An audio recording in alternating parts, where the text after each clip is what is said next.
Después de graduarme de la universidad, mi cuñada quedó embarazada y mi hermano obligó a mis padres a echarme de casa. Tuve que arreglármela sola y pasar hambre en un apartamento minúsculo. Ahora que mi negocio ha prosperado, ellos quieren aprovecharse de todo lo que tengo. La notificación de WhatsApp iluminó mi teléfono mientras terminaba una reunión con clientes. Era un mensaje de mi madre, después de 3 años de silencio.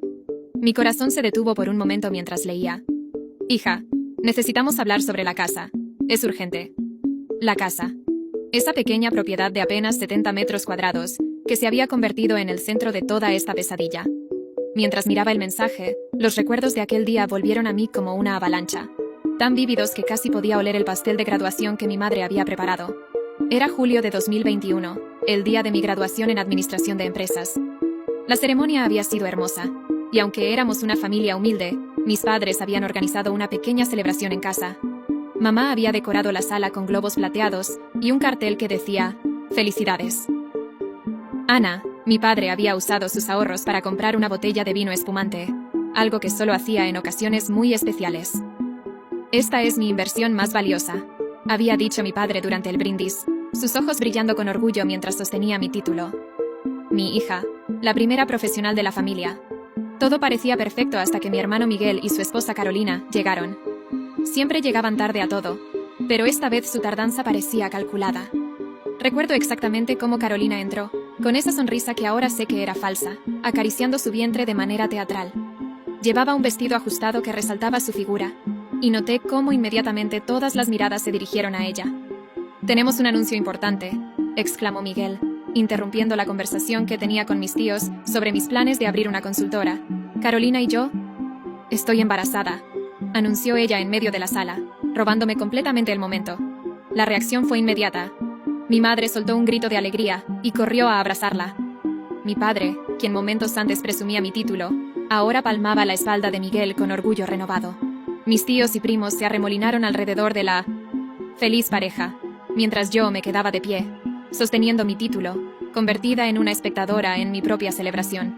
«¿De cuánto estás?», preguntó mi madre, sus manos ya sobre el vientre de Carolina. «Apenas unas semanas», respondió ella con voz dulce. «Pero el médico dice que todo va perfecto». Durante las siguientes 2 horas, mi graduación se convirtió en una celebración de su embarazo. Cada vez que alguien intentaba hablar sobre mis logros o mis planes, Carolina tenía una crisis de náuseas, o un mareo repentino que desviaba toda la atención hacia ella. Esa misma noche, mientras guardaba los restos de su embarazo, tenía una crisis de náuseas, o un mareo repentino que desviaba toda la atención hacia ella. Esa misma noche, mientras guardaba los restos de la celebración en la cocina, escuché a Miguel hablar con mis padres en el comedor. Me detuve en seco cuando escuché mi nombre. Los platos sucios olvidados en mis manos.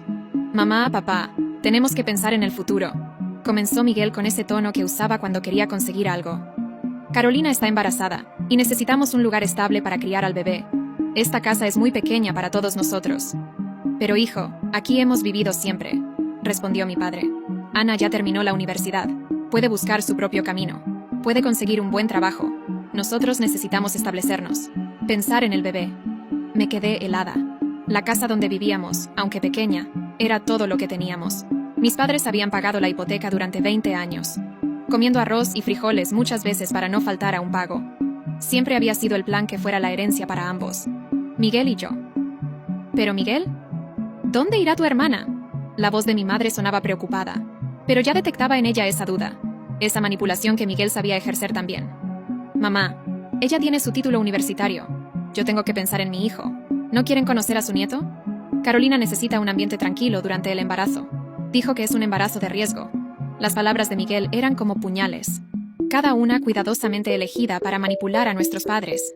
Carolina apareció en ese momento, como si hubiera estado esperando su entrada, teatralmente mareada, sosteniendo su vientre como si estuviera de 6 meses cuando supuestamente tenía apenas semanas. «Me siento un poco débil», murmuró, y mi madre inmediatamente la ayudó a sentarse. «El doctor dijo que necesito mucho reposo». Los siguientes días fueron una pesadilla. Mis padres, completamente manipulados por Miguel, y las constantes crisis de Carolina, comenzaron a sugerir que tal vez sería mejor que yo buscara mi propio lugar. «Hija», me dijo mi madre una mañana, mientras Carolina vomitaba ruidosamente en el baño. Convenientemente cuando todos estábamos desayunando, «Tu hermano tiene razón. Ahora que eres profesional, podrías buscar tu independencia. Mamá, acabo de graduarme. Ni siquiera he conseguido mi primer trabajo formal. ¿Cómo voy a pagar un alquiler? Puedes compartir apartamento con amigas, sugirió, sin mirarme a los ojos. Todas mis amigas viven con sus padres, ahorrando para empezar sus negocios, como era mi plan. La tensión en casa se volvió insoportable. Carolina se quejaba de que el olor de mi perfume le causaba náuseas. Miguel, accidentalmente, tiró varios de mis libros de administración mientras limpiaba mi habitación. Cada día había una nueva crisis. Un nuevo drama que señalaba lo inconveniente que era mi presencia en la casa. Finalmente, una semana después de mi graduación, mis padres me dieron el ultimátum. Tenía una semana para mudarme. Todo lo que había soñado. Todos los planes de empezar mi negocio desde casa mientras trabajaba. Se desmoronaron en un instante. Es temporal, hija. Sus ojos fijos en el suelo mientras me entregaba un sobre con algo de dinero. Cuando las cosas mejoren. ¿Cuando las cosas mejoren qué? ¿Cuando el bebé nazca? ¿Cuándo crezca? ¿Cuándo? En ese momento vi la escritura de la casa sobre la mesa, lista para ser modificada para incluir solo a Miguel como heredero. Vi las maletas de Carolina y Miguel en el pasillo, listas para mudarse a mi habitación antes incluso de que yo la desocupara, con mi último sueldo de las prácticas universitarias y el poco dinero que me dio mi padre. Alquilé un cuarto en el peor barrio de la ciudad. Era un espacio tan pequeño que apenas cabía una cama individual y un escritorio. El baño era compartido con otros 5 inquilinos. Y la cocina, bueno, era apenas un rincón con una hornilla eléctrica. Y un mini refrigerador que hacía un ruido infernal. La noche que me mudé, mientras miraba el techo desconchado de mi nueva casa, las lágrimas no paraban de caer. No era solo el dolor de la traición. Era la impotencia. Miguel siempre había sido así. El hijo favorito que podía conseguir todo lo que quería. Pero esta vez había llegado demasiado lejos. Es lo mejor para todos. Fueron sus últimas palabras mientras cerraba la puerta de casa. La casa que ahora, 3 años después, volvía a ser el centro de una nueva tormenta familiar. Miré nuevamente el mensaje de mi madre en el teléfono. Había más. Tu hermano está vendiendo la casa. Necesitamos que firmes unos papeles. Te extrañamos, hija. Me reí amargamente. Durante 3 años, no hubo una sola llamada en mi cumpleaños. Ni una visita cuando me enfermé de COVID y terminé hospitalizada. Ni un mensaje, cuando mi pequeña consultoría comenzó a despegar. Ahora de repente. Me extrañaban. Mister, ahora que necesitaban mi firma. Lo que ellos no sabían era que yo ya no era la misma chica ingenua.